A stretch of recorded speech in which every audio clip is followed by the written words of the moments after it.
নারী জীবনের অনেকগুলো ধাপ, একেবারেই পুরোটাই বৈচিত্র্যময়। নারী জীবন এতটাই বৈচিত্র্যময় যে সেটার প্রত্যেকটা ধাপ নিয়ে আলাদা করে যদি গল্প শুরু করি 1.5 ঘন্টা খুব ছোট্ট একটা সময়। তারপরও একটা চেষ্টা। আপনাদের সবাইকে স্বাগত জানাচ্ছি নিয়র নিবেদিত লেডিস ক্লাবে। নেক্সাস টেলিভিশনের এই আয়োজনে আমরা এসে আড্ডা দিই, নারী বন্ধুরা সবাই একত্রিত হই এবং পুরো 1.5 ঘন্টা জুড়ে চলে আমাদের আড্ডা।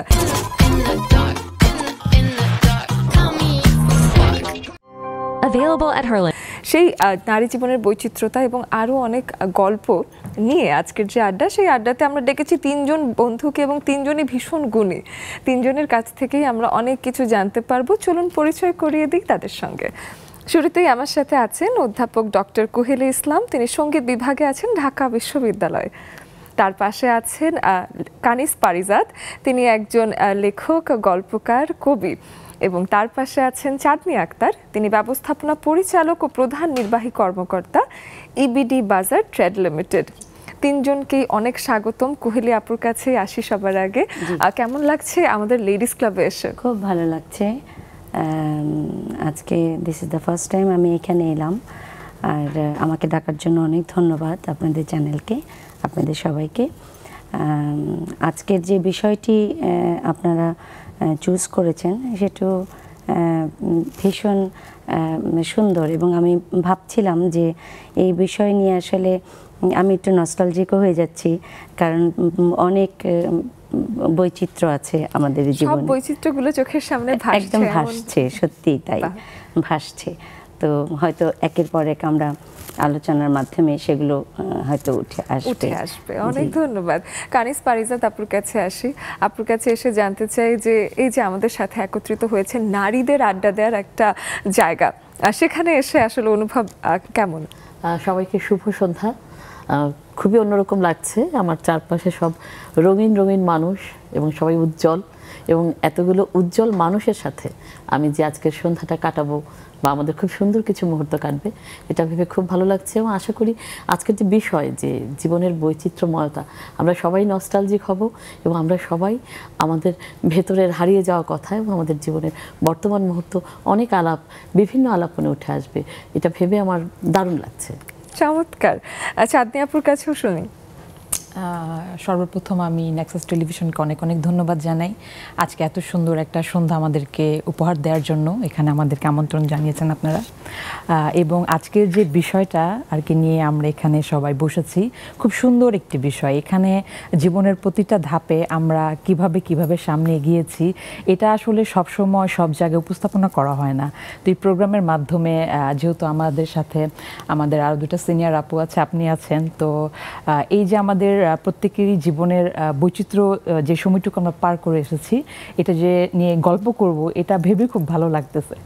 এবং নারীরা যেখানে একত্রিত হয় সেখানে আসলে এমনিতেই বৈচিত্র্য এসে যায়, কারণ আমাদের যে মনটা সেটাই ভীষণ বৈচিত্র্যময়। বৈচিত্র্য কখনো ছেড়ে আসে না, এবং সেই বৈচিত্র্যতেই আরও যোগ দিতে আমাদের বন্ধুরা আমাদের সাথে যুক্ত হতে পারবেন। আপনারা সবাই জানেন আমরা যদিও 4 জনের মতো মানুষ বসে আড্ডা দিচ্ছি, কিন্তু এই আড্ডা একেবারেই লোকারণ্য হয়ে যাবে শুধুমাত্র আপনাদের উপস্থিতিতে। আমাদের স্ক্রিনে দেওয়া আছে জুমের আইডি এবং পাসওয়ার্ড, যেটা আপনারা ফলো করে আমাদের কাছে এসে আড্ডা দিতে পারেন জুমের মাধ্যমে, এবং সবাই একসাথে মিলে বৈচিত্র্যময় একটা আড্ডা দিতে চাই। কুহেলি আপুর কাছে এসে জানতে চাই যে সঙ্গীতের সাথে আসলে আপনার শুরুটা কোথা থেকে, এবং তার সাথে শিক্ষকতায়ও আপনি যুক্ত হয়ে গেলেন। এই পুরো জার্নিটা আপনার জন্য কেমন? অনেক কথা, আসলে হয়তো সময় অল্প, কথা অনেক। আমার শুরু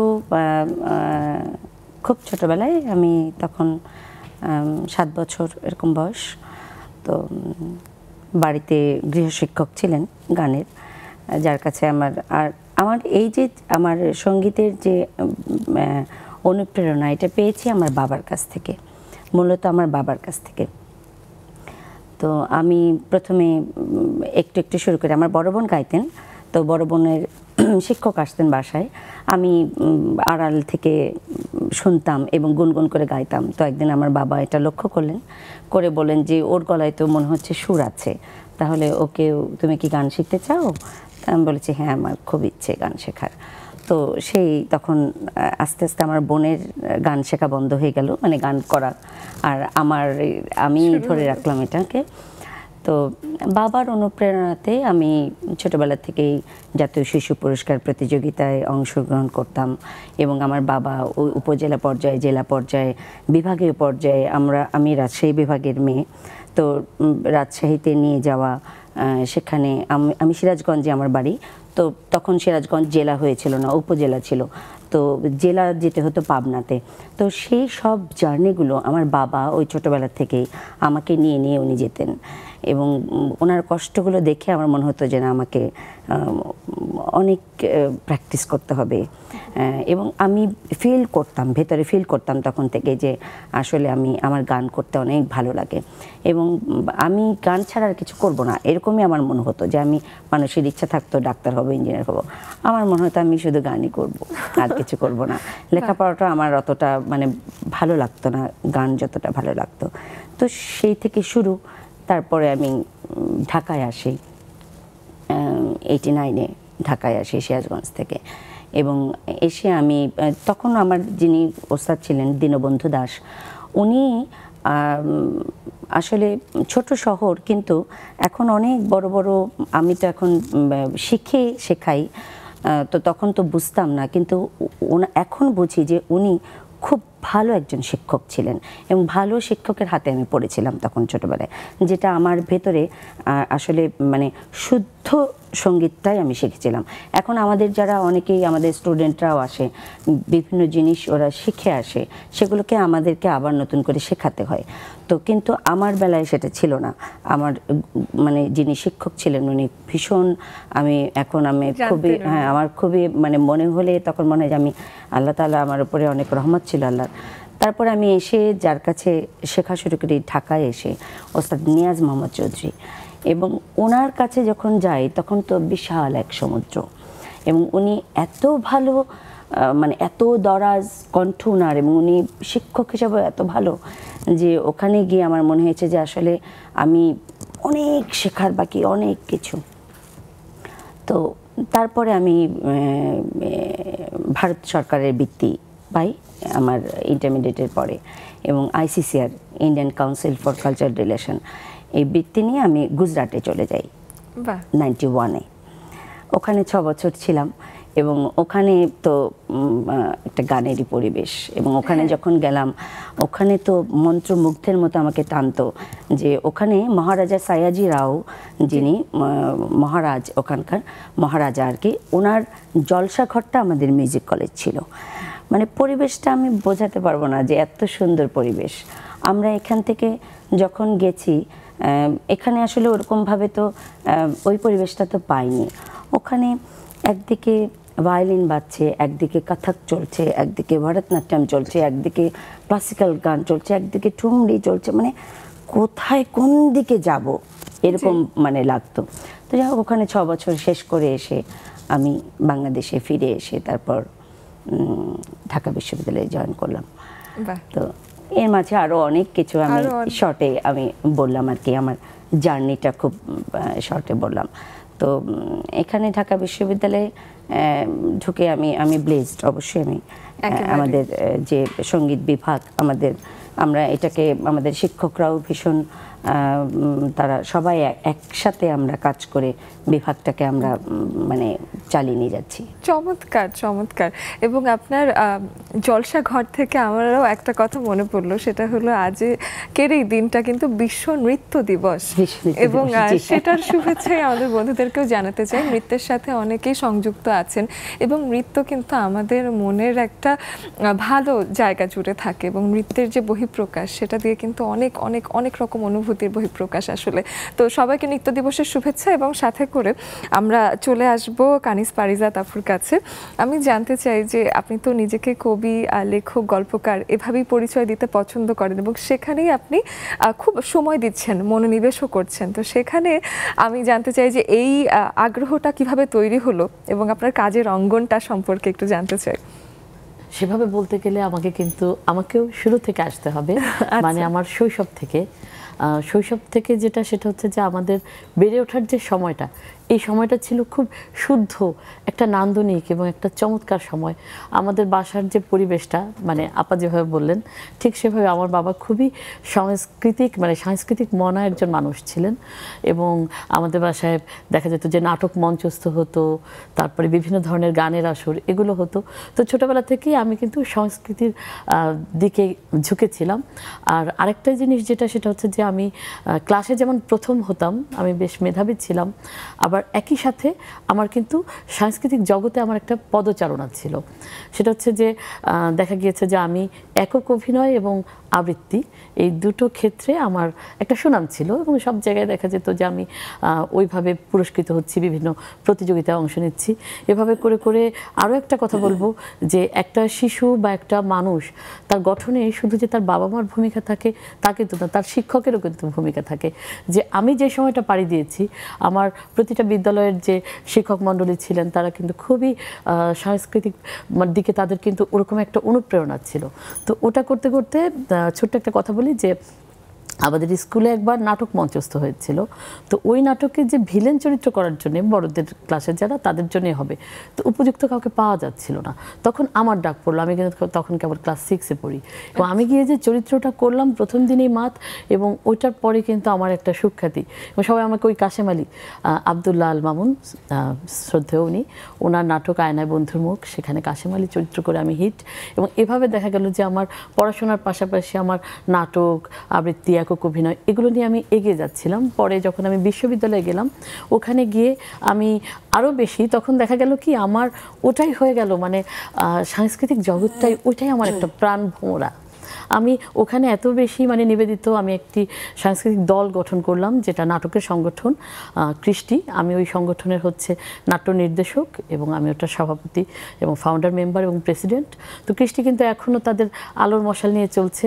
তো এভাবে জীবনের বিভিন্ন চড়াই উতরাই, বৈচিত্র্যময়তা, বর্ণাঢ্য ধাপে ধাপে পার হয়ে আমি আমার পেশাগত জীবনে আমি এখন বাংলাদেশ বেতারে আছি, বিশেষ তথ্য ক্যাডার থেকে।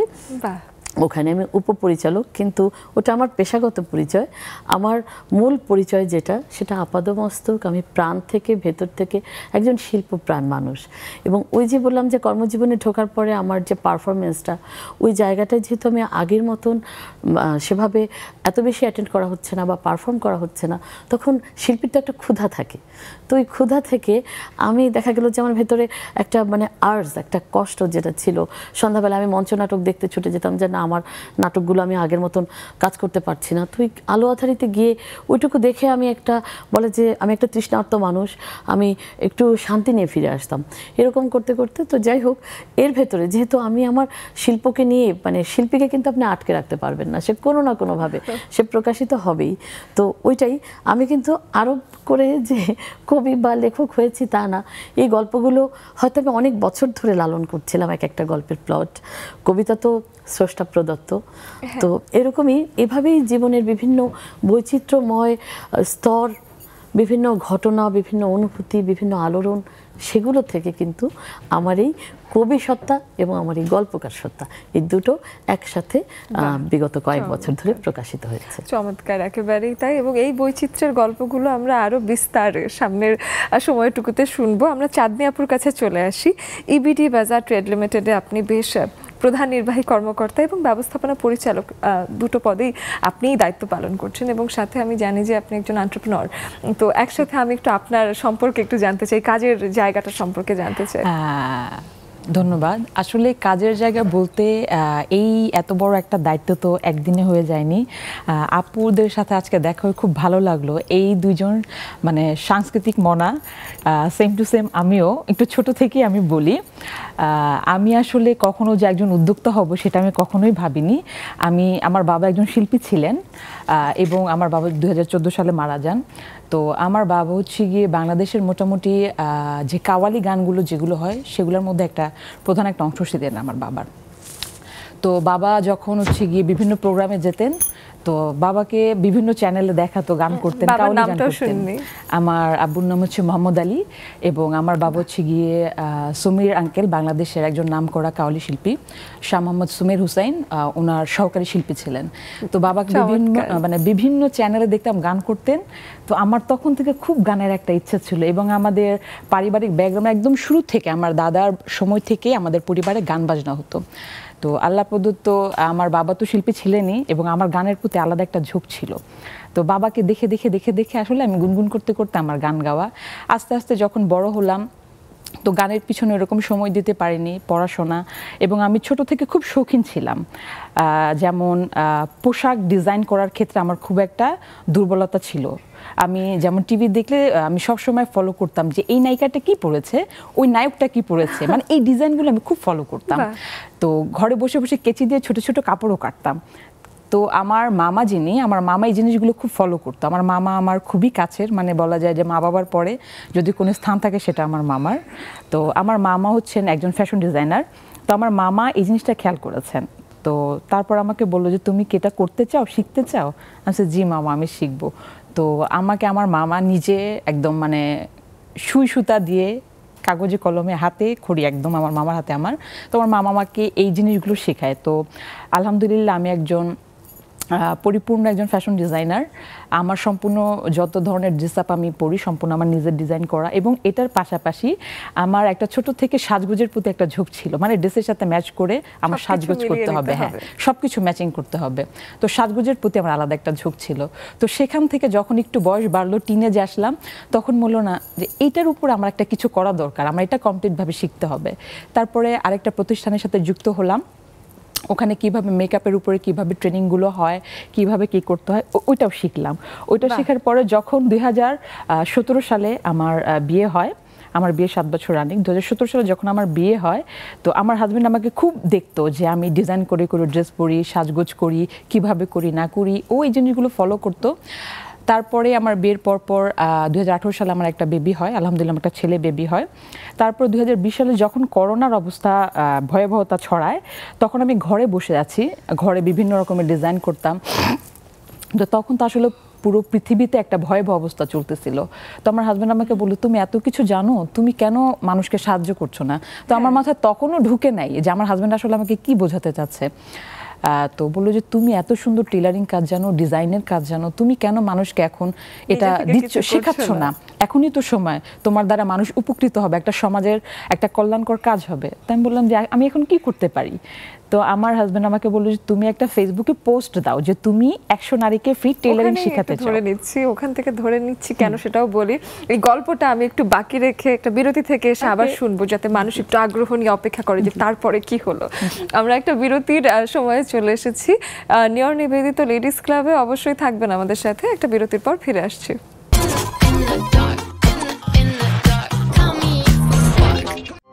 Available at Herland stores.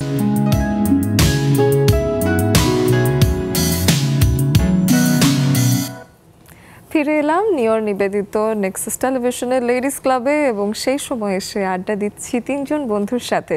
সেই আড্ডায় বন্ধুর সংখ্যা বাড়াতে আপনাদেরকেও যুক্ত হয়ে যেতে হবে। আমাদের স্ক্রিনে দেওয়া আছে জুমের আইডি এবং পাসওয়ার্ড, যেটা ফলো করে আপনারা চলে আসবেন। অবশ্যই শুধু নারী বন্ধুরা আসবেন। ঠিক সন্ধ্যে 6টায় আমাদের আয়োজন শুরু হয়ে গেছে এবং চলবে ঠিক সন্ধ্যা 7:30 পর্যন্ত। আমি সবসময়ই বলি যে আগে আসলে বেশি ভালো, কারণ বেশি বেশি আড্ডা দেওয়ার সুযোগ পাওয়া যায়। শেষের দিকে দেখা যায় যে আমরা একটা তাড়াহুড়োর মধ্যে পড়ে যাই। সেই তাড়াহুড়ো একেবারেই চাই না, একদম জলদি জলদি এখনই চলে আসবেন আমাদেরকে দেখা মাত্রই। আমাদের সাথে কথা বলছিলাম চাঁদনি আপুর সাথে, এবং একটু ছোট গল্পের অংশ রেখে গিয়েছিলাম। সেটা হলো যে আপনার হাজবেন্ড ভাইয়া আপনাকে ইন্সপায়ার করলো যে why don't you do something, তারপর কি হলো? তারপরে বললো যে তুমি একটা ফেসবুকে পোস্ট দাও তোমার আইডি থেকে যে তুমি 100 নারীকে তুমি এই কাজটা শেখাতে চাও, টেলারিং কাজটা শেখাতে চাও, এবং সম্পূর্ণ ফ্রিতে। তো যে মানে যা বলা তাই করা। আমি বললাম ঠিক আছে, তুমি আমার হয়ে পোস্টটা দিয়ে দাও আমার আইডিতে। তো ও নিজে সুন্দর করে, আবার আমার হাজব্যান্ড পেশাগতভাবে একজন সাংবাদিক, তো সাংবাদিকদের লেখা তো অনেক সুন্দর থাকে, তো খুব সুন্দর করে গুছিয়ে স্টেপ বাই স্টেপ পোস্ট করার সাথে সাথে মানে এমন একটা অবস্থা হয়েছে যে আমার 5,000 কমেন্টস আসছে, মানে আমার আইডি পরে ব্লক হয়ে গেছে, এত পরিমাণ কমেন্টস আসছে। তো আলহামদুলিল্লাহ ওখান থেকে বাছাই করে করে, যেহেতু আমার বাসা হচ্ছে আগারগা 60 ফিটে, তো মিরপুরের আশেপাশে যত নারীরা আছে মোটামুটি যারা আসতে পারবে, এসে কাজ শিখতে পারবে, এরকম 100 জনকে আমার সাথে যোগাযোগ করলো, আমি বাছাই করলাম। তাদের জন্য আমি আমার বাসার পাশে, যেহেতু আমার বেবি ছোট ছিল, আমি একটা ফ্ল্যাট বাসা ভাড়া নিই 12,000 টাকা দিয়ে। তারপরে ওখানেই 2টা শিফট করে আস্তে আস্তে মোটামুটি 3 মাসের একটা ট্রেনিং করে আমি তাদেরকে কাজ শেখাই। তাদের জন্য কেচি, স্কেল, যা যা যাবতীয় মোটামুটি দরকার সব আমার নিজের অর্থায়নে আমি এগুলো করি। করার পরে মোটামুটি তাদের কাজ শেখানো শেষ। আমি চেষ্টা করেছি আমার যতগুলো পরিচিত প্রতিষ্ঠান আছে যাদের মেকিংয়ের কাজগুলো দরকার, ওখানে তাদেরকে যে কয়েকজনকে পেরেছি আর কি, আমি তাদেরকে ওখানে জবেরও ব্যবস্থা করে দিয়েছি আলহামদুলিল্লাহ, যতটুকু আমি পেরেছি।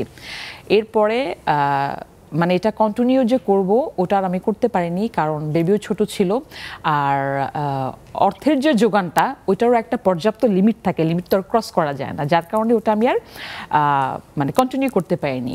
তারপরেও চেষ্টা করেছি যে আমার কাছে যদি আমি যখনই সময় পেয়েছি চেষ্টা করেছি অনলাইনের মাধ্যমে এটা করার, অনলাইনেও করেছি। আস্তে আস্তে ব্যস্ততা বেড়ে গেল, তখন আর করতে পারলাম না, বেবি যেহেতু বড় হচ্ছে। তারপরে আমার হাজব্যান্ড আসলে খুব স্বপ্ন দেখে। আমার হাজব্যান্ড বলে না কিছু হচ্ছে গিয়ে এই ধরনের মানুষ থাকে যে তাদের একটা আলাদা জগৎ থাকে, তারা শুধু পরিকল্পনা করে, স্বপ্ন দেখে। আমার হাজব্যান্ড একটু ওই টাইপের মানুষ, ও সবসময় চাইতো যে আমি কিছু করে সামনে আগাই। মানে সে আমাকে, অনেক হাজব্যান্ড আছে না যে ওয়াইফকে এটা করতে দিবেন, ওইটা করতে দিবেন, এখানে যেও না, ওখানে যেও না, আমার হাজব্যান্ডটা তার বিপরীত। মানে আমি মানে কোনো কিছু চিন্তা করব যে আমি এটা ভাবতেছি করব, এইটা চিন্তা করার আগে সে চিন্তা করে। মানে তিনি নিজেও একজন মুক্ত প্রাণ এবং আপনাকেও সেভাবেই আসলে পরিচালিত করতে পছন্দ করেন। এবং সে অলওয়েজ চাইতো, মানে সে স্বপ্ন দেখছে সেটা আমাকে দিয়ে বাস্তবায়ন করাবে, তার চিন্তাটা ছিল এরকম। আর আরেকটা বিষয় না বললে না, আমার হাজব্যান্ড নারীদেরকে খুব সম্মান করে। সে ছোট থেকেই একটা মানে কি বলবো, একটা সম্মানিত মায়ের গর্ভে ধারণ করেছিল, হয়তো বা তার কারণে, তার বদৌলতেই আমি হয়তো বা তাকে আমার লাইফে আমি পেয়েছি। সে খুব সম্মান করে নারীদেরকে এবং সব সময় চায় যে তার মাধ্যমে হোক, আমার মাধ্যমে হোক, কোনো না কোনো ভাবে, কোনো না কোনো ওয়েতে কিছু হেল্প করার নারীদেরকে। আর তার উপরে যেহেতু আমি কিছু কাজের সাথে যুক্ত ছিলাম, আমিও জানি হাতে কলমে, তো এটাকে সে সবসময় কাজে লাগাতে চেত। পরে আস্তে আস্তে আস্তে আস্তে যেহেতু আমি একজন নারী উদ্যোক্তা, তো সে আমাকে পরে একটা বুদ্ধি দিল যে তুমি তো যেহেতু এই কাজটা করো, তুমি অনলাইনে প্রচার করো। তো অনলাইনে কীভাবে প্রচার করবো, আমি এতটা আসলে অনলাইনের প্রতি এতটা আমার ঝোঁক কখনোই ছিল না, মানে ফেসবুক হালকা পাতলা চালাইতাম, এই এতটুকু, এর বেশি কিছু না। তারপর বললো যে তুমি এই কাজটা করো, এটাকে অনলাইনে প্রচার করো, তুমি বিভিন্ন ধরনের ড্রেস মেকিং করো, সেগুলো তুমি হচ্ছে ছবি তুলে পোস্ট করো, এটা ভালো হবে। তো তারপরে ও আমাকে একের পর এক এভাবে বুদ্ধি দিল, তুমি এখন লাইসেন্স করো, যেহেতু তোমার একটা প্রতিষ্ঠান হয়ে গেছে। আমার একটা ছোট্ট টেলার্স আছে আগারগাতেই, সেটার নাম হচ্ছে আজরিফ ফ্যাশন গ্যালারি। আমার ছেলের নাম আজরিফ ইন্তেশার, ওর নামই আসলে সে আমার টেলার্সটা করা। তো বললো যেহেতু এখন অফলাইনে, তুমি অনলাইনে প্রচার করো। তো অনলাইনে মোটামুটি প্রচার করা শুরু করলাম। তারপরে বললো তুমি একটা ট্রেড লাইসেন্স করো। তো আলহামদুলিল্লাহ আমি ট্রেড লাইসেন্সও করলাম। তারপর বলে এখন তোমার সময় এসেছে, তুমি ই কমার্সের সাথে যুক্ত হও। তো ই কমার্সের সাথে যুক্ত হওয়ার জন্য কি কি করা দরকার, আমার একটা ই কমার্স মার্কেট প্লেস দরকার। তো কি নাম দিব, সেটার নাম হচ্ছে ইবিডি বাজার ট্রেড লিমিটেড। এটাও আমার হাজবেন্ডের নামটা দেয়া। এটাও সবসময় কল্পনা করতো যে কি নাম দিব, যেমন চিন্তা তেমন কাজ। পরে বললো যে আমরা এই নামে একটা কোম্পানি করতে পারি, একটা ই কমার্স মার্কেট প্লেস করতে পারি। ঠিক ওই রকমভাবেই আলহামদুলিল্লাহ যেমন চিন্তা করা, ওই রকমভাবে আমরা একটা ই কমার্স মার্কেট প্লেস করলাম। তারপরে আমরা ই ক্যাবের, বাংলাদেশ ই কমার্স অ্যাসোসিয়েশনের মেম্বার হলাম। আমি একজন ওখানের মেম্বার ই কমার্স অ্যাসোসিয়েশনের। এরপরে আমার যে কোম্পানিটা করলাম, এটার পাশাপাশি যখন আমি ই কমার্সের বিজনেসটা রান করলাম, আমার হাজব্যান্ড বলল যে এই যে প্রোডাক্টগুলো যে তুমি বিক্রি করো, আমার মেইন বিজনেস হচ্ছে জামদানি শাড়ি এবং জুতা। এর পাশাপাশি অনলাইনে সব ধরনের প্রোডাক্টই আমার ই কমার্স মার্কেট প্লেসে পাওয়া যায়, কিন্তু আমি যেটার মধ্যে বিশেষ করে ফোকাস করেছি সেটা হচ্ছে আমাদের বাংলাদেশের ঐতিহ্য জামদানি শাড়িতে, যেটা পুরো ওয়ার্ল্ডের মধ্যে ফেমাস। তো এটা আস্তে আস্তে করলাম। পরে বললো যে এগুলো ডেলিভারি করতে এত সময়, এত কুরিয়ার সার্ভিসটা জ্বালাতন করে, চাঁদনি তুমি একটা কাজ করো, তুমি না একটা কুরিয়ার সার্ভিস অন করো। আমি বললাম এটা আমি কিভাবে করবো, আমি একা মানুষ। বলে আমি আছি না। আমি ঠিক আছে, কিভাবে করতে হবে। তো আমি আমার একটা ফ্লাই কুরিয়ার নামে আমি একটা কুরিয়ার সার্ভিস চালু করেছি, আলহামদুলিল্লাহ সেটা টুকটুক টুকটুক করে সামনে এগোচ্ছে এবং আমরাও সামনে আরো কিছু শুনবো, অবশ্যই আরো শুনবো, থাকবেন। এবং আমাদের বন্ধুরা আপনারাও দেখে নিলেন যে যখন আপনারা আসলে আপনাদের স্ত্রীকে সাহায্য করেন, অনেক পুরুষ বন্ধুরাও আমাদেরকে দেখছেন, আমাদের সাথে যুক্ত হতে পারছেন না কিন্তু দেখছেন আমি জানি, তো আপনারা যখন নারীকে এগিয়ে দেবেন তারাও কিন্তু আপনাকে নিয়ে ভাবে সুন্দর সুন্দর করে কথাবার্তা বলবে, লেডিস ক্লাবে আপনারা আলোচিত হবেন, এটা বেশ চমৎকার। আমরা এই পর্যায়ে অনেক গল্প করে ফেলেছি এবং আপনাদের সবার সম্পর্কে কিছু না কিছু জানলাম, তাতে আরেকটু মনে হয় যে আপনাদের সম্পর্কে আরেকটু কাছাকাছি হওয়া যায়। এখন এসে কানিজ পারিজাত আপু, যেহেতু তার লেখার সম্পর্কে আমি শুনেছি ভীষণ চমৎকার তিনি লেখেন, তো তার কাছ থেকে তার কবিতার কোনো একটা অংশ শুনতে পারি কিনা আমরা? অশেষ ধন্যবাদ। কবিতা পড়ে শোনানোর আগে কবিতা সম্পর্কে একটু কথা বলি। সেটা হচ্ছে যে আমি একটা বিষয় আমার কবিতার ক্ষেত্রে আর কি, সেটা কবি তো কেউ আরোপ করে হয় না, যেটা বলেছি যে এটা স্রষ্টা প্রদত্ত একটা প্রতিভা বা সহজাত একটা প্রতিভা। এবং আমি আমার কবিতা লেখার ক্ষেত্রে, কবিতা হোক বা গল্প, সেটার ক্ষেত্রে আমার একটা ব্যাপার আমার ভেতর থেকেই চলে এসেছে, সেটা হচ্ছে যে কেউ আমার কবিতা বা গল্প পড়ে এইটা বুঝতে পারবে না যে ইনি মানে কি নারী লিখেছেন নাকি পুরুষ লিখেছেন। যে একটা বিষয় আছে কিন্তু, যে নারীদেরকে কিন্তু একটু আলাদা করে দেখা হয় যে উনি মহিলা কবি বা উনি নারী কবি, ওইটা কিন্তু আমার ক্ষেত্রে কেউ বলতে পারবে না, কারণ আমার কবিতাগুলো এরকম যে মনে হবে বোঝাই যাবে না যে এটা কি কোনো নারী লিখেছেন নাকি এটা কোনো পুরুষ লিখেছেন। তো এরকম একটা কবিতার ক্ষেত্রে আমি কিছু চরিত্রও তৈরি করেছি, আমার নিজস্ব কিছু কবিতায় কিছু চরিত্র তৈরি হয়েছে। তাদের মধ্যে একটি চরিত্র হচ্ছে আম্রপালি। আম্রপালি তো আপনারা জানেনই ঐতিহাসিক এক নারী চরিত্র, তো তার নামটা আমি নিয়েছি যেহেতু ভালো লেগেছে তাই। এবং এই আম্রপালিকে উপলক্ষ করে আমার একটা কবিতা আছে, আমি কবিতাটা পড়ে শোনাচ্ছি। প্রেমের কবিতা। আপু অনেকক্ষণ ধরে তার স্বামীর সাথে তার প্রেমময় কথা বলছিলেন, অনুপ্রেরণার কথা বলছিলেন। আমি তো কবি, তো আমার এক প্রেম এবং হাহাকারের যে একটা কবিতা, সেই কবিতা পড়ে শোনাচ্ছি। কবিতার নাম আম্রপালি, এক প্রেমিকের কথা। কেউ কেউ তোমার কপালে ছুঁড়ে দেয় টকটকে লাল, কেউ দেয় বাজু বন্ধ সোনার উপর নদ। তোমার রাজকোষ পূর্ণ হয় পূর্ণ রাজার ধনে, 17 থেকে 70 মুহূর্তে বেছে নিতে পারো ইচ্ছে প্রেমিক শত। দেবার কিছু নেই আমার, মামুলি মাছি আমি, উড়ি ভন ভন করি, দেখি চাখি চাখি দেখি, পুঞ্জ পুঞ্জ মুগ্ধতা জমিয়ে হাহাকারে মরি। আম্রপালি নগর বধূ, তোমার হিসেবি সময় ভরে ওঠে তঞ্চক প্রেমে। মামুলি মাছি আমি, বেশি কিছু চাইনি, তুমি ছু বললে উড়ি, ছ্যা বললে মরি, ভালোবেসে নিত্য পরি মরি। মামুলি মাছি আমি, তবু আমিও হই বসন্ত বাউরি, রাত নামলেই চিৎকার করি আম্রপালি। আমিও হব এই নিশীথ রাতের তীরন্দাজ, তোমার রূপলাভা ছুঁয়ে পুরে ছাই হবই নিখাত খাজের নিটোল ভাঁজে লুকিয়ে থাকা কালো বিন্দু, শাশ্বত তিলের মতোই চিরস্থায়ী অটুট অক্ষয়। এটা একটা প্রেমের কবিতা এবং এই কবিতাটি আছে আমার কেউ কেউ থেকে যায় এই কাব্যগ্রন্থে। আর যেটা বললাম যে প্রেম এবং হাহাকার, আপুর কথা শুনতে শুনতে একটা মনে হলো যে এটা এমনই মুহূর্ত যে একটা প্রেমের কবিতাই এই মুহূর্তে আসলে বুঝতে পারিনি যেটা ছেলের লেখা না, হ্যাঁ ছেলের লেখা না মেয়ের লেখা সেটা বোঝা যাবে না, একজন প্রেমিকের লেখা। এটা বেশ চমৎকার। এবং প্রেম এবং হাহাকার দুটো হলো দুরকম আবেগ এবং আবেগের বৈচিত্র্য, দুটো একসাথে একটা কবিতায় পাওয়া গেল। আমাদের বন্ধুরা যারাই আছেন না কেন তারাও আসলে নিজেদের বৈচিত্র্যময়তা এবং জীবনের নানা বৈচিত্র্যময় সময়টা যদি তুলে ধরতে চান চলে আসতে পারেন আমাদের জুমের আড্ডায়। পর্যায়ে কুহেলি আপুর কাছে আসি।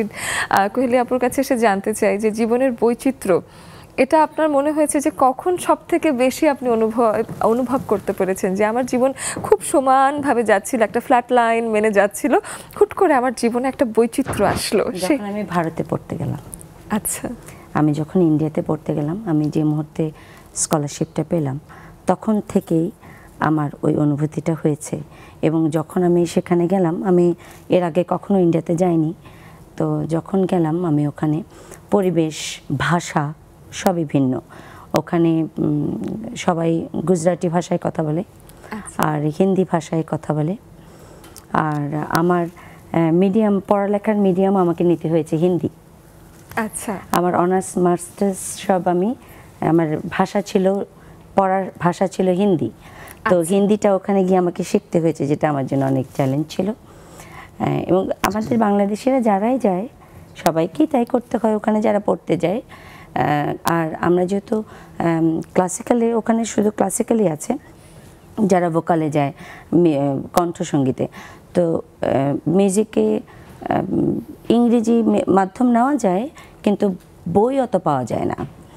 আর ক্লাসের লেকচারগুলো যেহেতু হিন্দিতে দেয়, সেহেতু আমরা প্রেফার করেছি, মানে করি, মোস্ট অফ আমাদের যারা স্টুডেন্ট যায় তারা সবাই প্রেফার করে হিন্দি ভাষাটাকে। তো আমরা ওইটা একটা চ্যালেঞ্জ ছিল, ওইটা ভীষণ একটা নতুন করে শিখতে।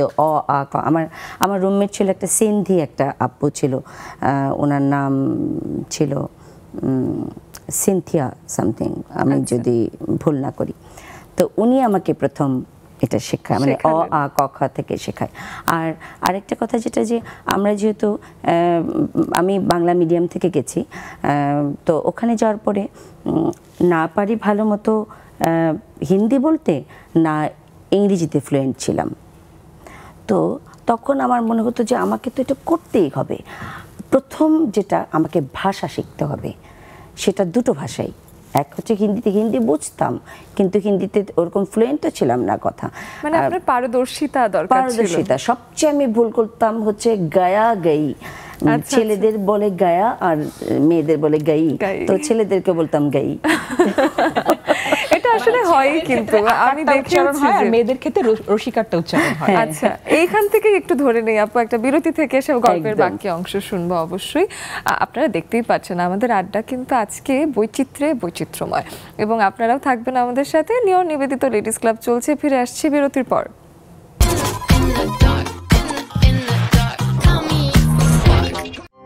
Available at Herland stores.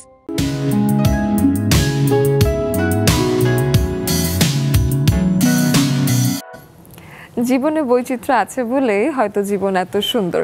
আপনাদের সবাইকে আজকের যে সুন্দর বিষয়, জীবনের বৈচিত্র্যময়তা, এই বিষয় নিয়ে আড্ডা দেওয়ার জন্য স্বাগত জানাচ্ছি নিয়র নিবেদিত লেডিস ক্লাবে আরও একবার। আপনারা জুমের মাধ্যমে আমাদের সাথে যুক্ত হয়ে যাবেন। আমাদের স্ক্রিনে যত রকম তথ্য আছে আমাদের সাথে যুক্ত হবার, সেই বিষয় সব কিছুই দেওয়া আছে, এবং আপনারা সেটা ফলো করে চলে আসবেন। কোহেলি আপুর কাছে ছিলাম, এবং তার এই ভারতে যাবার পরের এই যে নতুন একটা চ্যালেঞ্জ, এটাও তো একটা বৈচিত্র্য অবশ্যই, তাই না? ভাষার বৈচিত্র্য, সংস্কৃতির বৈচিত্র্য, একসাথে অনেক কিছু। তারপরে শুনবো অনেক কিছু। তো সেই ভাষা শেখার থেকে অনেক ঠেকে ঠেকে শিখেছি। অনেকে হাসতো কথা যখন বলতাম, কিন্তু আমার একটা জিনিস ছিল যে আমি থামতাম না। আমার ভুল হোক, আমি যেমন ইংরেজিও থামতাম না, সেরকম হিন্দিতেও থামতাম না, আমি কথা অনর্গল বলে যেতাম। যার জন্যে হয়েছে আমার ফ্লুয়েন্সি অনেক ভালো হয়ে গেছে মাশাআল্লাহ। তো পরে আর কেউ বুঝতেই পারতো না যে আমি বাংলাদেশি মেয়ে। তো এটা অনেক বড় একটা চ্যালেঞ্জ ছিল। এটা আসলে শেখার মতো আপু, কারণ আমরা যখন মানুষ হাসবে এটা ভেবে থেমে যাই, তখন কিন্তু আমাদেরও শেখাটা আর হয় না, তাই না? একদম একদম। আর আমি খুব অবজার্ভ করতাম, আমি স্টিল নাও আমি খুব মানুষকে অবজার্ভ করি, কে কেমন, কে কীরকম করছে। তো ওখান থেকেও আমি অনেক কিছু শিখেছি যে ওরা কীরকম। আর গুজরাটি যারা ছিল, আমার বন্ধু বান্ধব যারা ছিল, আমাদের সাথে আসলে অনেক পার্থক্য ওদের। কালচারালি আমরা অনেক অনেক ডিফারেন্স আমাদের। তো এমনি ওরা খুব ভালো বন্ধুসুলভ, কিন্তু যেমন আমরা চা খেতে যেতাম, আমরা বাংলাদেশিদের মধ্যে তো ওই জিনিসটা নেই যে আমরা 1 টাকা চার দামটা দেব। আচ্ছা, আমরা 3 জন গেলাম কি 2 জন গেলাম, চা খেলাম, তো একজন পে করে দিলাম আমরা। কিন্তু ওদের ওই 50 পয়সা যদি হয়, চায়ের দাম হয়, বা 1 রুপি চায়ের দাম, ওই পকেট থেকে 1 রুপি বের করে দিবে। আমার চায়ের দামটা কেউ দিবে না, আমার যত বন্ধু হোক, ওটা ওই দিবে। তো এই জিনিসগুলো অনেক মানে খুব অবাক লাগতো যে। আর যেমন আমার রুমমেট ছিল আমাদের হস্টেলে, সানডেতে রাতের কোনো ডিনার দেওয়া হতো না। দুপুরে ওরা পোলাও দিত, গোলাপজামু দিত, ভালো খাবার দিত, রাতে কোনো ডিনার নেই। তো আমাদের রাতে বাইরে গিয়ে খেতে হতো। তো আমি বলছি যে আমার রুমমেট যে ওখানকার মেয়ে ছিল গুজরাটি, ওরা ভীষণ সেভ করতো পয়সা। আমি যদি আমাদের ভাষায় বলি যে কৃপণ। আচ্ছা। তো সেক্ষেত্রে যেমন ছোট্ট একটা ঘটনা আমার খুব মনে পড়ে এবং আমি এখনও মনে করে হাসি, যে সানডেতে আমরা বাইরে গিয়ে খেয়ে আসতাম। তো আমি ওকে বলেছি যে তুমি খাবে না, চলো। ওর নাম ছিল পূর্ণিমা। পূর্ণিমা জানো তো, বলতো নেই নেই নেই মানে বহুত খা লিয়া। তো ক্যা খায়া জিজ্ঞেস করছি, আবারও বলছি বহুত খা লিয়া বহুত খা লিয়া। তো আমি বলছি ক্যা খায়া ক্যা? তো বল 2 रुपये का चनाचूर खाया। আচ্ছা। তো আমি তো আমরা ডিনার করেছি চানাচুর দিয়ে, আর 2 रुपयाর চানাচুর, ওইটাই ওর ডিনার। অনেক আমরা তো বাইরে গেলে পোলাও খাবো, এই খাবো, মানে ভরপেট খাবার খেতে হবে। আমাদের বাঙালির যে নিয়ম সেই অনুযায়ী দেখলে আসলে কৃপণী মনে ওখানে হচ্ছে। বাইরে গেলে মানে লাড়ি থাকতো, লাড়িতে পাও ভাজি, ওদের যে ডোসা, আমরা একটা মিল নিব। হ্যাঁ। আর ও হচ্ছে, ওকে আমি অনেক ইনসিস্ট করছি, কিন্তু আমি বোঝাচ্ছি যে আমাদের সাথে পার্থক্যটা ছিল। তো ওই কোপ আপ করতেও অনেকটা সময় লেগে গিয়েছে যে আচ্ছা এদের মতো করে এদের সাথে চলতে হবে। আমি যে দিয়ে দিলাম 10 রুপি, দিয়ে দিলাম 50 রুপি, চলো যাই সিনেমার টিকিট কাটি, তো এটা এখানে চলবে না। তো অনেক কিছু ওখানে বৈচিত্র্য ভীষণ ভীষণ চমৎকার। এবং বৈচিত্র্যের আরেকটা বিষয় ফুটে ওঠে গানের মাধ্যমে। গান করতে গেলে আসলে গানের অনেকগুলো ঘরানা আছে এবং গান আসলে অনেক রকম বহিঃপ্রকাশও করে। আপনি কোন ধাঁচের গান করেন সেটা নিয়ে? আমি মূলত যখন আমি পড়াশোনা করেছি ক্লাসিক্যাল উচ্চাঙ্গ সঙ্গীত নিয়ে, ছোটবেলায় উচ্চাঙ্গ সঙ্গীত গাইতাম, ছোটবেলায় রবীন্দ্রসঙ্গীত গাইতাম, নজরুল সঙ্গীত একটু একটু করতাম। এরপরে যখন আমি ঢাকায় এসে ওস্তাদ নিয়াজ মোহাম্মদ চৌধুরীর কাছে গান শেখা শুরু করি, তো তখন আমার গজলের প্রতি ভীষণ টান ছিল ছোটবেলা থেকে। তো উনি তো ভীষণ ভালো গজল গায় এবং ওনার কাছে আমার গজল শেখা শুরু হয় হাতে খড়ি। আগে যেটা গাইতাম ওটা হয়তো কথা না বুঝে ওভাবে থ্রোয়িংটা ওভাবে আসতো না, কিন্তু ওনার কাছে যখন আমি শেখা শুরু করি তখন মানে প্রপার ওয়েতে গজল গাইতে তো ওরকম পারি না, উনি যেভাবে শেখাতেন ওটা তো সম্ভব না। কিন্তু আমি যদি একটু শোনাতে হয় কিছু 2 লাইন আমি শোনাই যদি, তো ওনার কাছে আমার প্রথম যে গজলটা শেখা আমার ওস্তাদজির কাছে, সেটা গজল আমাদেরও ভীষণ প্রিয়, শুনি।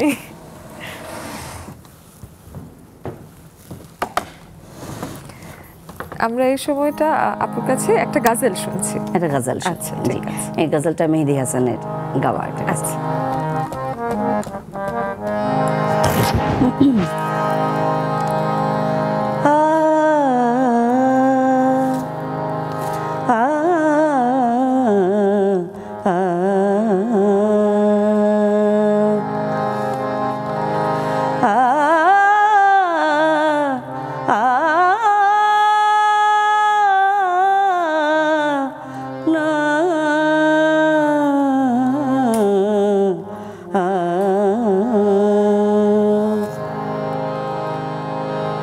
গজলটা হচ্ছে রঞ্জিশি সহি দিল কি দুখানে কে লিয়ে আ, মানে তুমি রাগ করো কিন্তু তারপরও আমাকে কষ্ট দেওয়ার জন্য হলেও তুমি আসো, তারপরেও তুমি আসো, আর ফির সে মুঝে ছোড় কে জানে কে লিয়ে আ, আবারও আসো আমাকে ছেড়ে চলে যাওয়ার জন্য, তারপরেও তুমি আসো।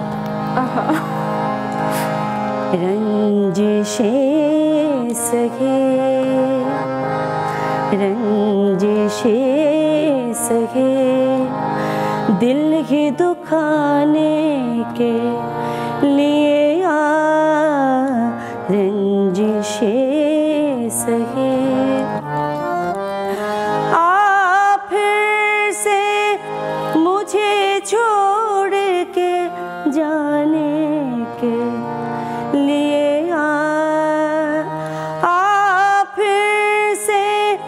मुझे छोड़ के जाने के लिए आ, रंजिशे सहे। दिल की दुखाने के लिए रंजिशें सहे।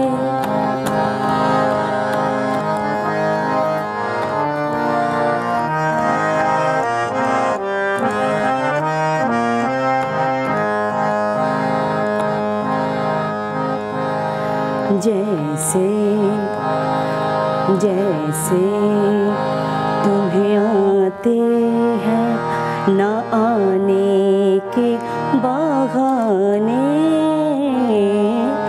जैसे तुम्हें आते हैं न आने के बहाने, ऐसे भी किसी रोज न जाने के लिए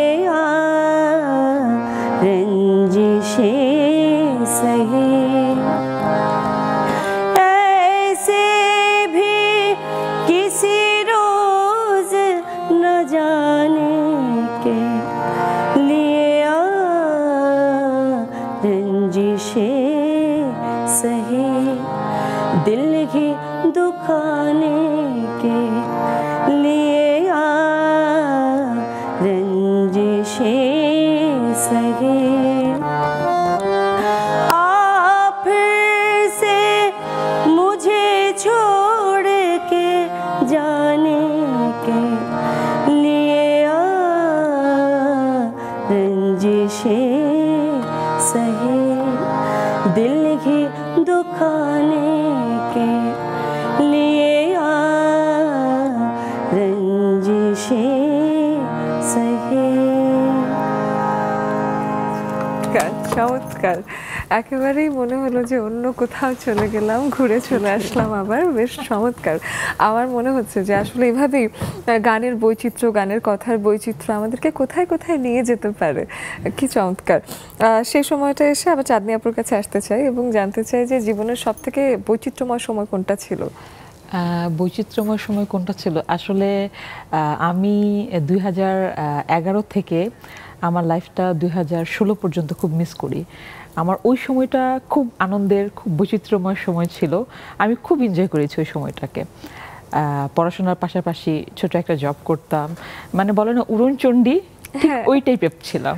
তো ওই সময়টাকে আমি খুব বেশি মিস করি, বাবাকে খুব মিস করি, কারণ আমার বাবা আমার খুব ভালো বন্ধু ছিলেন। তো বাবা ইন্তেকালের পরে আসলে আমার ওইরকম কোনো বন্ধু নেই। এখন যে আছে সে আমার হাজব্যান্ড, আর আমার একটা বিজনেসের পার্টনার আছে, ওনার সাথেই সবকিছু আর কি। এই দুজন মানুষের কাছেই আমার সবকিছু শেয়ার করা। জীবন তখন খুব অন্যরকম ছিল, সহজ ছিল, যখন দায়িত্বের বোঝাটা কম ছিল, তাই না? হ্যাঁ, যখন আসলে একটা মেয়ে যখন বিয়ে হয়ে যায়, আসলে সে চাইলেও সেই বিয়ের আগে যখন উড়নচণ্ডী ছিল, এই নাচ, এই গান, এই এখানে যাও, এই সেখানে যাও, শপিং করে, এই জিনিসগুলো আসলে বিয়ের পরে মানে এরকম না যে কেউ আটকাচ্ছে, কিন্তু নিজের থেকে আর হচ্ছে না, তাই না?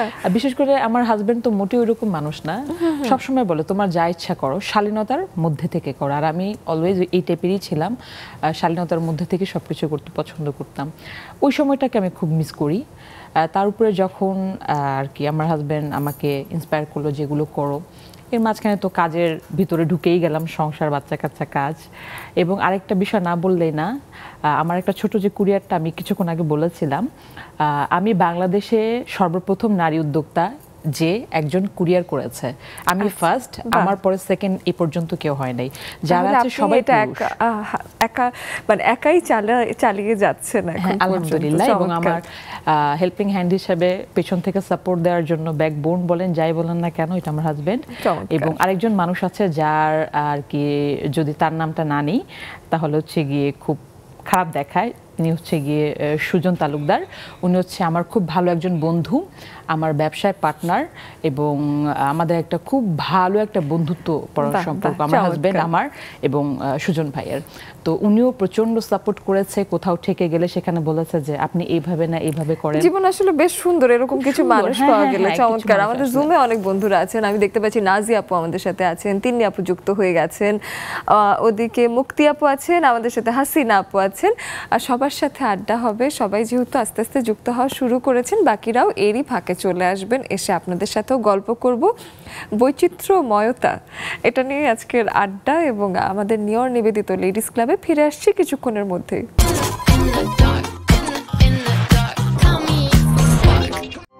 Available at Herland stores.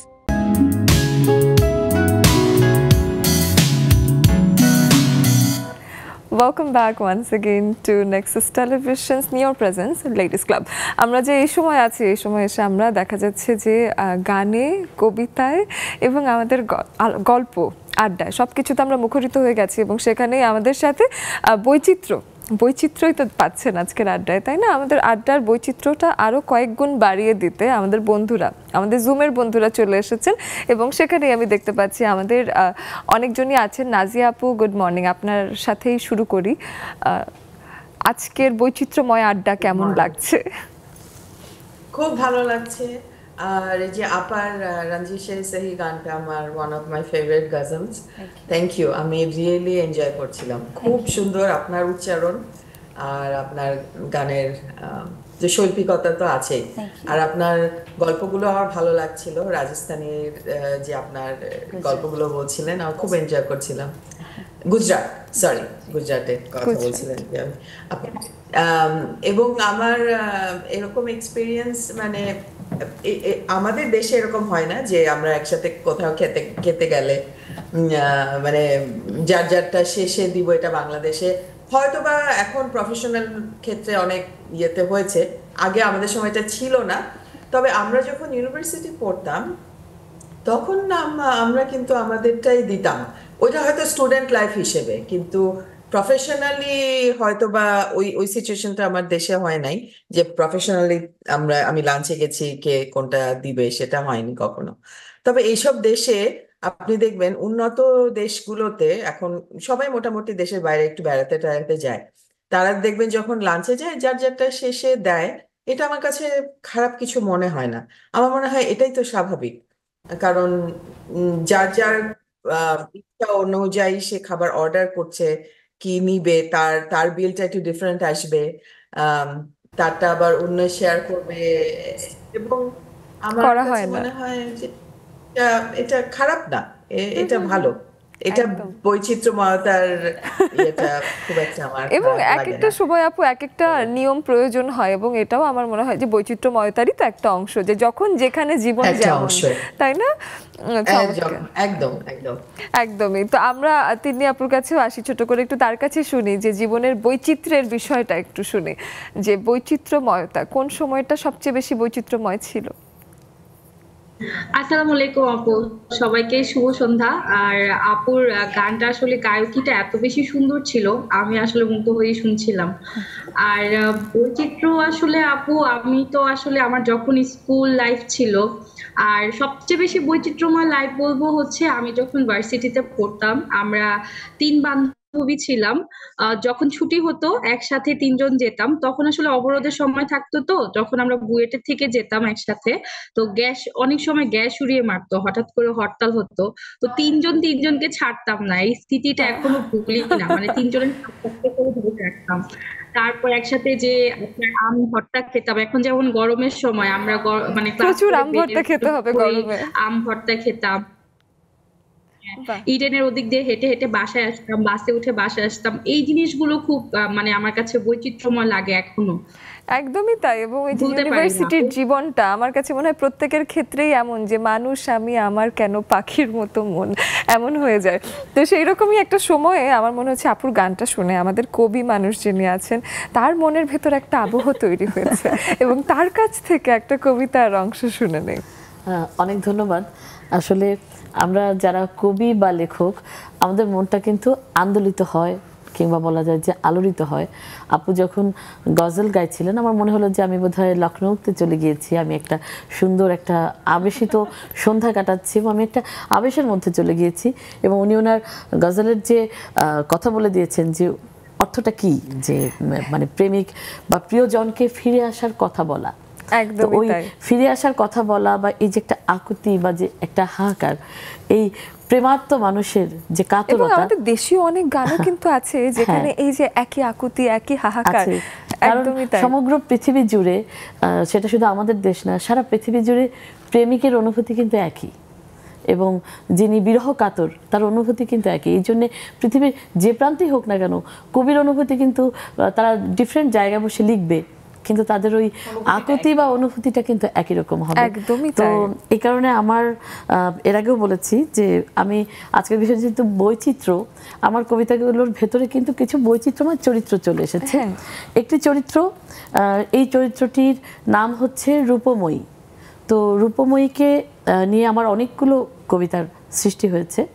তো সেই কবিতার একটি কবিতার নাম হচ্ছে মানুষ হবার অপেক্ষায়। একটু পড়ে শোনাচ্ছি, শুনি। পেছনে তাকিও না, পাথর হয়ে যাবে।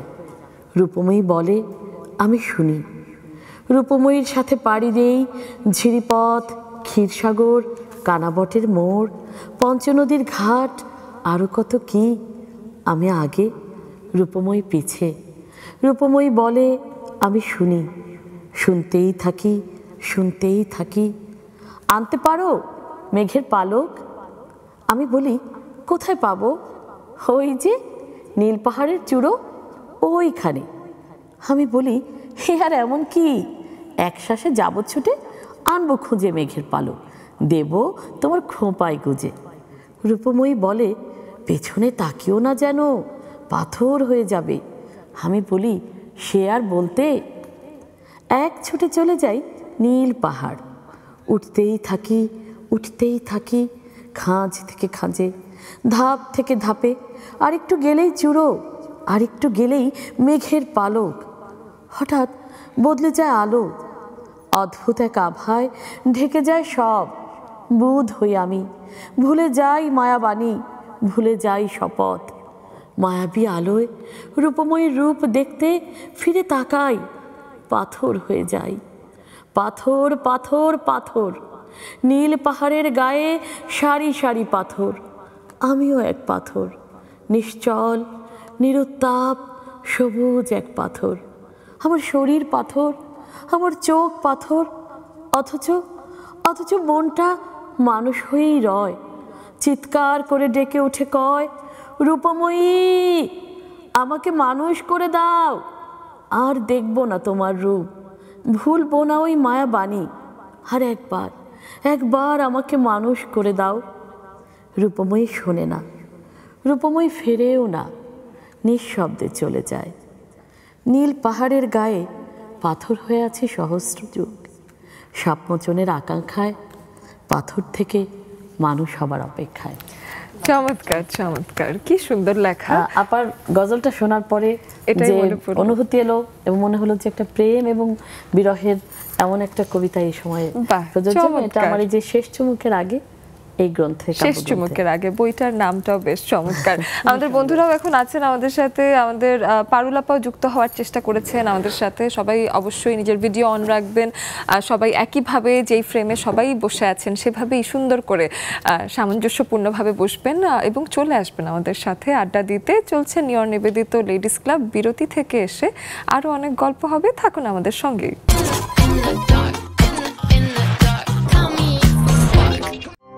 Available at Herland stores.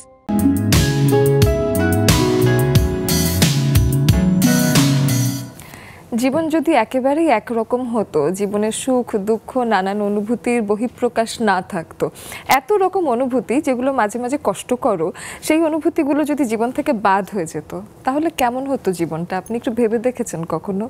অবশ্যই বৈচিত্র্য প্রয়োজন। সুখের সাথে সাথে দুঃখ না থাকলে আমাদের অনুভূতিগুলো আসলে এত শক্ত বা গাঢ় হতো না। তো অবশ্যই আজকে সেই বৈচিত্র্য নিয়ে কথা হচ্ছে, এবং আমরা বৈচিত্র্যের কারণেই, একটা মানুষ আমাকে বলছিলেন যে এখন তিনি পুরো দস্তুর ব্যবসায়ী হয়ে উঠেছেন, কিন্তু তার ছোটবেলা থেকে একটা গানের প্রতি আগ্রহ, বাবাও কাওয়ালি করতেন, এবং সেই সময় আমি আপনার গানের প্রতি আগ্রহ দেখে মনে হচ্ছিল দু লাইন আপনার কাছে কেন না শুনি। চাঁদনি আপুর কাছে চলে যাই, একটা গান শুনবো। ধন্যবাদ। আসলে গান গাওয়ার আগে একটা কথা না বললেই না, যেভাবে আপু গজল পেশ করলেন, আপু আবৃত্তি করলেন, মানে ভিতরে ভিতরে বলে না, তাথা থুইয়ে আমারও ভিতরে একদম ওইরকম হচ্ছে যে আমি কখন গাইবো, আমি কখন গাইবো। তো ধন্যবাদ। আমি আসলে কোনো শিল্পী না, গান গাইতে পছন্দ করি, বাবাকে দেখেই ওখান থেকে আগ্রহ, তাই গুনগুন করে গান গাই। তো সেখান থেকে আমার খুব প্রিয় একটা গান, ওটার 2টা লাইন শোনাবো। ঠিক আছে। ভ্রমর কয় গিয়া শ্রীকৃষ্ণ বিচ্ছেদের অনলে,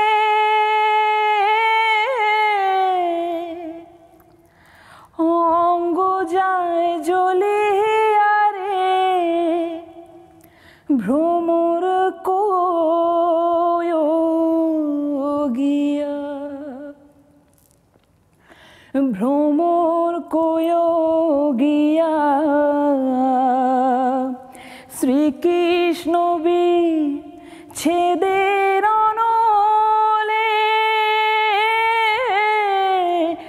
অঙ্গ যায় জ্বলিয়া রে, ভ্রমর কয় গিয়া,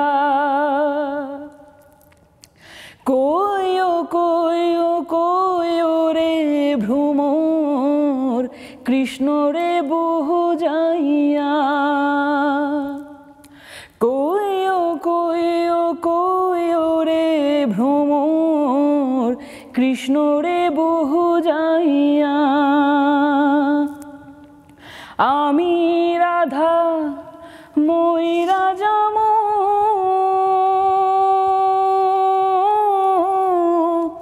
কৃষ্ণ হারা হইয়া রে, ভ্রমর কয় গিয়া,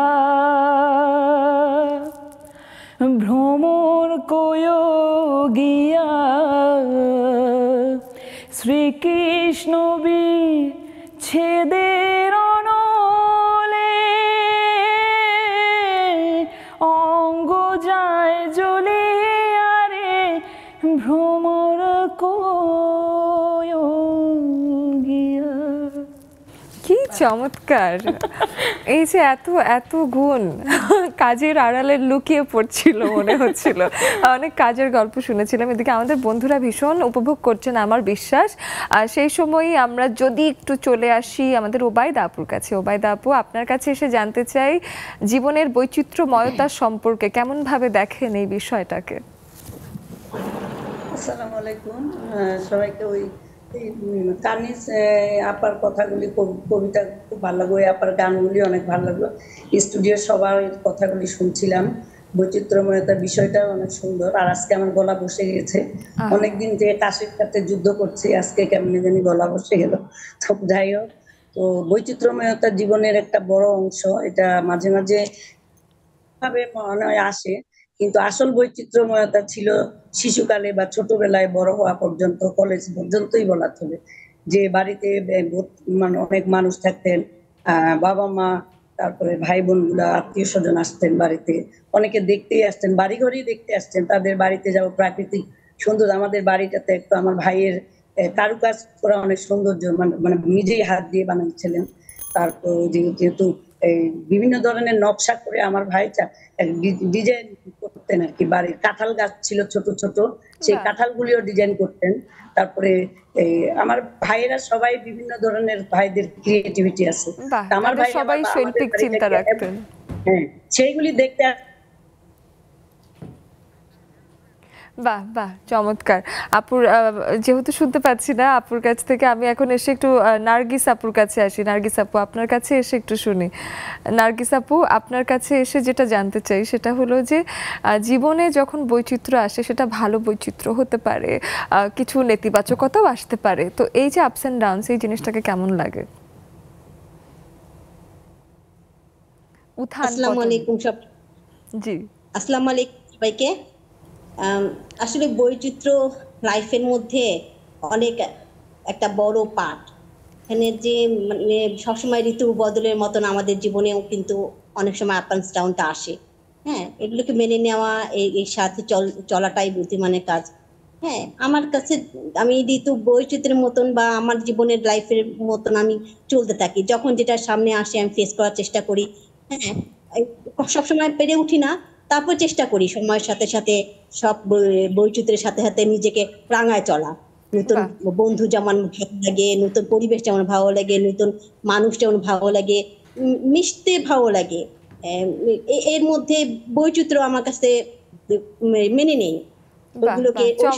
চমৎকার আপু, ভালো লাগলো শুনে। হাসিনা আপুর কাছে আসতে চাই।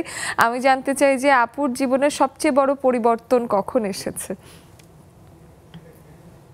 আসসালামু আলাইকুম আপু, শুভ সন্ধ্যা। সবাইকে অনেক ধন্যবাদ। শুভ সন্ধ্যা। আর জীবনটাই আসলে পুরো জীবনটাই একটা বৈচিত্র্যময় জীবন, প্রতিটা ধাপে ধাপে। তবে সবচেয়ে বড় বৈচিত্র্যময় যেটা আমার ছিল সেটা হচ্ছে আমি যখন স্কুলে পড়ি, হঠাৎ করে কোনো কিছুই জানি না বুঝি না, বিয়ে ঠিক হয়ে গেল। ওইটা ছিল আমার জীবনের সবচেয়ে বড় একটা বৈচিত্র্যময় ধাপ, তো যেটার সাথে আসলে আমার মানে সবকিছু মিলানো চলা, এবং আমাদের যে নরসিংদীর যে কালচার পরিবেশ, আর আমার বিয়ে হয়েছে সিরাজগঞ্জ, পুরাই বিপরীত ছিল। যেটা ওদের বাড়ির পরিবেশ, কথাবার্তা বা সবকিছু এভরিথিং। তবে সবচেয়ে আনন্দের বিষয় যেটা হচ্ছে ভালো লাগা, এত বড় একটা পার্ট পরিবর্তন বৈচিত্র্যময়ের মধ্যে ওদের বাড়ির সবাই এবং সবকিছুতে আমাকে অনেক সহযোগিতার পূর্ণ ছিল। সবার মন মানসিকতা, কাজকর্ম, ওদের উঠা বসা, অতিথি পরায়ণতা, সবকিছুতে আমি অনেক মানে ওদের সহযোগিতা পাইছি। সেজন্য আসলে আমার যে পরিবর্তনটা বৈচিত্র্যময় ইয়েটা ছিল, এটা মনে হয় যেন আমার এইখানে আমি বেশি বুঝতে পারছি। ওখানে গিয়ে যে ধাপটা, ওটাতে আমি সবকিছুতে সহযোগিতা পাইছি। তো এটা আসলে আমার জীবনে একটা অনেক বড় একটা বৈচিত্র্যময় জীবন ছিল। শুনে আসলেই ভালো লাগে, এবং আপনার বৈচিত্র্যগুলো মনে হয় যেন আমরাও চোখে দেখতে পাই। কারণ হলো অনেক শুনি না আমরা এত গল্প করি যে আমরা মোটামুটি মনে হয় একজন আরেকজনকে জেনে গেছি। খুকু আপুর কাছেও শুনবো। রুমা আপু কোথাও বেড়াতে যাচ্ছেন মনে হচ্ছে, এদিকে মুক্তি আপু আমাদের রীতা পোদ্দার দিদি গতকালই কাছে ছিলেন, আজকে আবার দূরে চলে গেছেন মনে হচ্ছে, তাও কাছেই। সবার সাথে গল্প হবে, একটা গানও শোনাবো আপনাদেরকে। এটা একদম বিশেষ অনুরোধে আরেকটা গান আসলে আপনাদেরকে শোনানোর জায়গা আছে, কিন্তু একটা বিরতি থেকে এসে অবশ্যই থাকুন আমাদের সাথে। চলছে নিয়ন নিবেদিত লেডিস ক্লাব।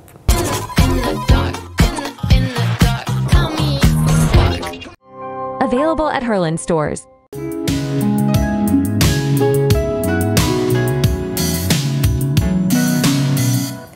বিরতির পরে যখন এই সময়টা এসে যায় তখন আমার ভীষণ অস্থির লাগে, কারণ এই সময়টা একেবারে শেষ সময় চলে আসে।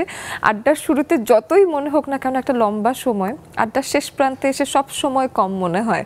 নিয়র নিবেদিত লেডিস ক্লাবের আসল মজাটাই এখানে। আসলে বিদায়ের পরে আবার আমরা চলে আসবো, এসে যেই ব্যাপারটা সেটা হলো আপুর কাছে, কোহেলি আপুর কাছে এসে যেই বিষয়টা নিয়ে কথা বলছিলাম, আপুর গানের তালিম খুব নামি দামি মানুষের কাছে হয়েছেন, এবং উস্তাদ নিয়াজ মোহাম্মদ চৌধুরীর কাছেও আপনি তালিম নিয়েছেন, এবং উনি জীবন্ত কিংবদন্তি। এবং তার কাছে শেখার অভিজ্ঞতা তো শুনেছি, তার করা একটা গান যদি আপনার কণ্ঠে শোনা যেত। আমার জন্য একটা ধৃষ্টতা হবে। আর আমি আজ পর্যন্ত মজার ব্যাপার, কখনই ওনার এত বিখ্যাত গান, কখনো একটা গান আমি ট্রাইও করিনি। কেন করিনি, মানে ভীষণ একটা ভয় কাজ করে যে হয়তো হবে না, বা ওনার গান গাওয়ার মতো সাহস আমার নেই। তো আজ পর্যন্ত কোনোদিন আমি গাইনি। তো আপনি অনুরোধ করছেন, আমি 2 লাইন গাইব। আর তার আগে যেহেতু সময় শেষ, একটা কথা বলি বৈচিত্র্যময়তার দিক থেকে, যে আমি যখন মা হলাম, আমার 3টি সন্তান, 3টা ছেলে, আমার জীবনের ওই ফ্রেজটা ছিল ভীষণ সুন্দর যখন আমার সন্তানগুলো পৃথিবীতে এসেছে। তো আমি এবং আমার সন্তানরা মাশাআল্লাহ খুবই হেল্পফুল, আমার হাজব্যান্ডও ভীষণ কেয়ারিং। তো সব দিক থেকে মাশাআল্লাহ এই লাইফটা মা হওয়ার পরে আমি ভীষণ এনজয় করেছি এই মা হওয়াটাকে। তো এটা না বললেই না, জীবনের জন্য কত বিশেষ একটা মুহূর্ত, বিশেষ মুহূর্ত সত্যি। আর যেটা ওস্তাদজির গান, আমি ক্ষমা চেয়ে নিচ্ছি যদি ওস্তাদজি শোনেন, তাহলে তো আরও আমার মানে ওটা ভেবেই আমার ভয় লাগছে। আমি 2 লাইন, যেহেতু বললেন, রিকোয়েস্ট করেন, আমি 2 লাইন শোনাচ্ছি। কিন্তু আজকে যেটা আমি 2 লাইন শোনাবো, বিশ্বাস করবেন কিনা জানি না, আমি কখনোই এই গানটিও আমি নিজে গাইনি, কখনোই গাইনি। আমি শুধু শুনেছি। আজকে একটা ইতিহাস রচনা হয়ে যাক। ওস্তাদজির বিখ্যাত যে গানটি, খুব বিখ্যাত হয়েছিল, বেশ অনেক গান, তার মধ্যে একটি আজ এই বৃষ্টির কান্না দেখে। তো এই গানটি লাকি আহমেদের লেখা এবং কাউসার আহমেদ চৌধুরী লাকি আহমেদ সুর করে, কাউসার আহমেদ চৌধুরী লেখা। তো আমি একটু 2 লাইন গাইছি।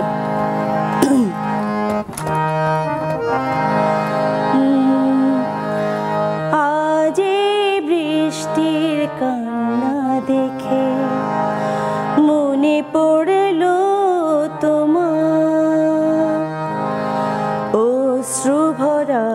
দুটি চোখ, তুমি ব্যথার কাজল মেখে লুকিয়েছিলে ওই মন।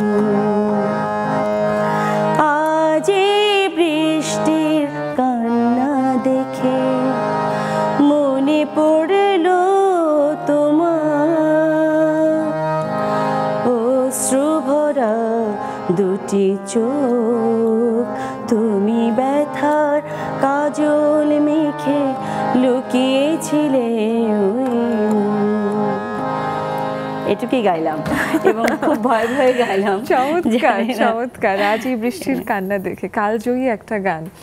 সবসময় এই গান আমরা শুনতেই থাকবো, কখনো পুরনো হবে না। একদম একদম। এবং আপনি শুনেছেন তো ওনার কণ্ঠে এই গানটি, সত্যি মানে কি যে জাদু ওনার কণ্ঠে, আমি মানে এটা ভাষায় প্রকাশ করার মতো একটা জগতে নিয়ে যায়। একেবারেই তাই, মুগ্ধতা। গানটা সুরটা যেমন, এবং আমি যতদূর জেনেছি যে ওস্তাদের গায়কিতে গানটার মাধুর্য, গানটার আরো অনেক সৌন্দর্য বেড়ে গেছে ওনার গায়কিতে। তাই। এবং আপনি যখন চেষ্টাই করলেন, সেই গানটা শুনে মনে হলো যে চারিদিকে অনেকে জেলায় বৃষ্টি হচ্ছে, এই যে আজ এই বৃষ্টির কান্না দেখে এই গানটা আশা করছি একটু আমাদের দেশেও হবে, বৃষ্টি যেন হোক, আমরা এটা আশা করছি। জি জি, বাহ চমৎকার। বাকিদের সাথে কথা বলবো, ছোট্ট করে একটু জুমে এসে যাই। আমরা কথা বলছিলাম, আমরা এখন এসে খুকু আপুর সাথে একটু কথা বলি। খুকু আপু, আপনার সাথে একটু দু লাইন কথা শুনি, বৈচিত্র্যময়তা নিয়ে আপনি দু লাইন বলুন ছোট করে। শুভ সন্ধ্যা আপু। বৈচিত্র্যময়তা তো আমাদের মানে আমার লাইফে বৈচিত্র্য প্রচুর। আমার মানে প্রচুর বন্ধু বান্ধব ছিল লাইফে, ওদের সাথে যখন সময়টা কাটাতাম তখন লাইফে একটা অন্যরকম বৈচিত্র্যময়তা ছিল। তারপরে জীবনের প্রথম যখন ছেলেদের কলেজে ভর্তি হলাম, মেয়েদের স্কুলে লেখাপড়া করতাম, ছেলেদের কলেজে ফার্স্ট যখন ভর্তি, ওইটা ছিল সবচেয়ে মানে আমার কাছে এটা ছিল একটা এক্সপেরিয়েন্স, মানে আমি জীবনে কোনোদিন ভাবি নাই যে ছেলেদের কলেজে পড়বো। তারপরে তো বিভিন্ন জায়গায়, এখন বর্তমানে একটা বৈচিত্র্য হয়েছে লেডিস ক্লাবে, বন্ধুদের সাথে আড্ডা, এটা আমার লাইফে আরেকটা বৈচিত্র্যময়তা চেঞ্জ। এবং এই যে আপনাদেরকে পাওয়া আমার জীবনের সবচেয়ে বড় বৈচিত্র্যময়তা। অনেক ধন্যবাদ। মুক্তি আপুর কাছে যাব। মুক্তি আপু, দু লাইন শুনি আপনার কাছে। খুব ভালো লাগছিল, আজকে টপিকটা অনেক সুন্দর। আজকে এই স্টুডিওর মাধ্যমে আমি বলতে চাই, আজকের এই দিনে আমার জীবনে বৈচিত্র্যময় শুরু হয়েছিল। আজকে আমার বিবাহ বার্ষিকী। বাহ, অনেক চমৎকার আপু। আজকে আপনার কাছে না আসলে পরবর্তীতে আমার কাছে একটুখানি মনে হতো যে খারাপ খারাপ লাগছে।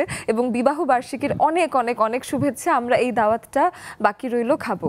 আমরা আর রীতা আপদা দিদির কাছে একটু আসি। দিদি, ছোট্ট করে বৈচিত্র্যময়তা নিয়ে, এই বৈচিত্র্য আবার আছে, গতকাল এখানে ছিলেন আজ ওখানে, এই যে বৈচিত্র্য।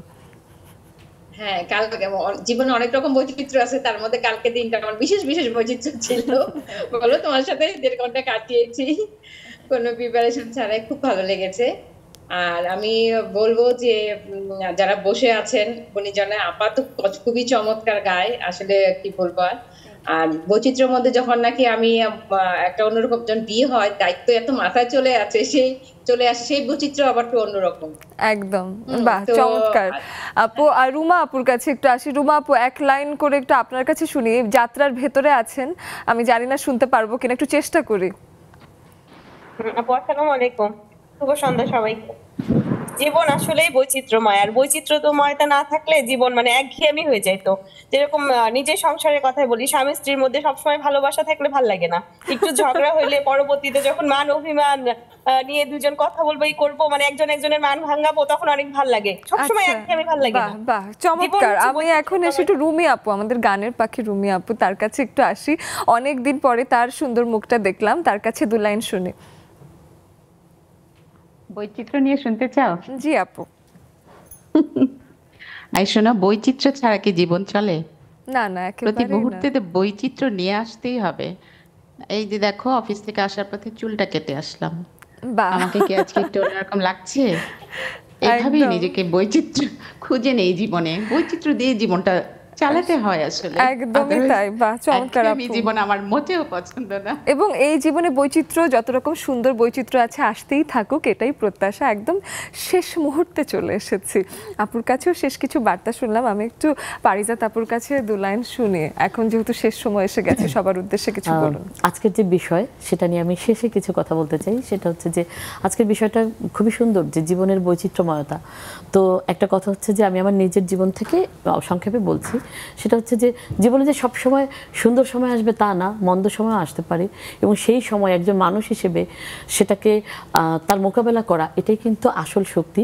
একটা কথা বলবো যে 1 বছর 4 মাস আগে আমার শিশু সন্তান রাইদা গালিবা, সে একটি বেসরকারি হসপিটালে চিকিৎসকের অবহেলায় নির্মমভাবে হারিয়ে যায়।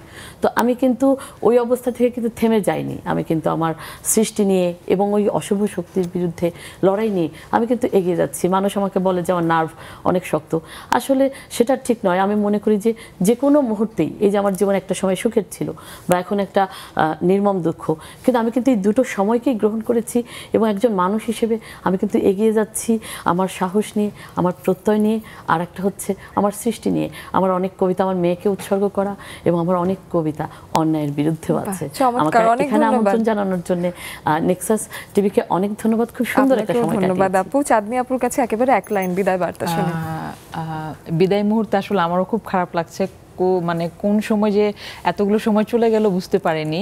একটা কথাই বলবো, আমাদের সকলকে আমন্ত্রণ জানানোর জন্য নেক্সাস টেলিভিশনকে অসংখ্য ধন্যবাদ, এবং আমার ইবিডি বাজার ট্রেড লিমিটেডের এই পর্যন্ত জার্নিতে যারা আমাকে সাহায্য করেছে তাদের সকলের প্রতি আমার কৃতজ্ঞতা স্বীকার করছি আমি। তাদের প্রতি অনেক ভালোবাসা, বিশেষ করে মাহবুব ভাই, রাফি ভাই, জামশেদ ভাই, তারপর হচ্ছে আমাদের আরেকজন ভাই আছে হাসান শহরি ভাই, সবাইকে অসংখ্য ধন্যবাদ। এবং নেক্সাস টেলিভিশনের প্রতি অনেক অনেক ভালোবাসা রইল, এবং আরো সামনে এগিয়ে যান। আপনাদের জন্য অনেক অনেক দোয়া রইল আপনাকেও, এবং ডক্টর কোহেলি আপুকে অনেক ধন্যবাদ, আমাদেরকে সুন্দর করে অনেক গান শোনালেন। আপুদের কাছেও অনেক ধন্যবাদ। অবশ্যই আমাদের জুমের বন্ধুদেরকেও ধন্যবাদ জানাচ্ছি। জীবনে বৈচিত্র্য আসুক, সুখ দুঃখ হাসি কান্না সবকিছু মিলিয়ে আপনার জীবন পরিপূর্ণ থাকুক, সেই প্রত্যাশায় আজকের মতো বিদায় নিচ্ছি।